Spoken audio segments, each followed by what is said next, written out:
What this week, this Holy Week, is about, what the main purpose of our faith is that Jesus came into this world to bridge the gap in our relationship with God.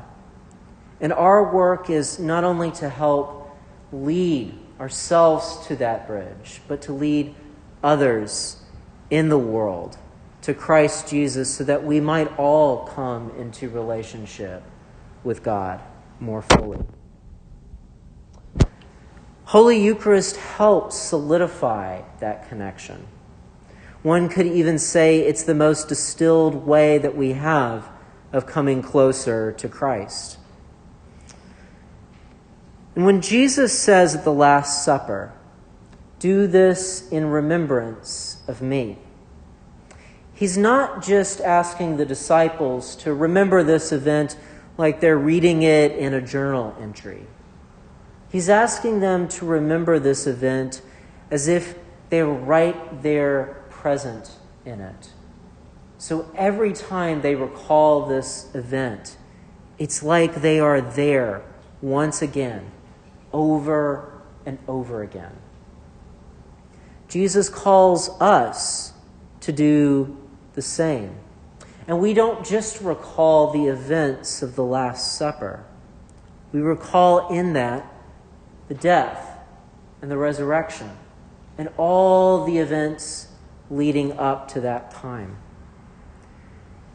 And when we do that, when we recall all of these events in such a way that makes it present for us, that is what we do in the Holy Eucharist. However, this past year, we have not had the opportunity to celebrate Holy Eucharist. That's because this is an event that's not just about the words. It's not just about who the celebrant is. Eucharist is something we all celebrate together, something that we all are required to be there for. And so in this time when we haven't been able to gather, we haven't been able to celebrate the Eucharist. But this doesn't mean that we haven't been able to connect to God meaningfully. And it also doesn't mean that those who cannot be here with us are not able to build their relationships with God either. God speaks to us in a myriad of ways.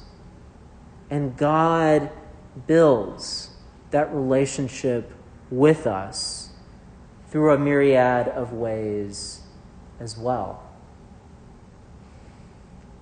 God builds our relationship to himself beyond just the Eucharist. So the next step for the church when this pandemic is over will be to explore how we build our relationship with God outside the Eucharist. And we will have to do so to be prepared for when the next pandemic comes. Because if history has taught us anything, there will be another pandemic after this one. My hope is that we can listen to Jesus' words in Luke tonight, and that this parish, as well as all in the church, can be humble and listen to the servants set aside by the church who ponder these things. And as one of those servants, I can tell you that I, at least, will be pondering over these questions with an ear to what God is trying to say to us. When the time comes, I hope that you will have an ear to what God has been saying too.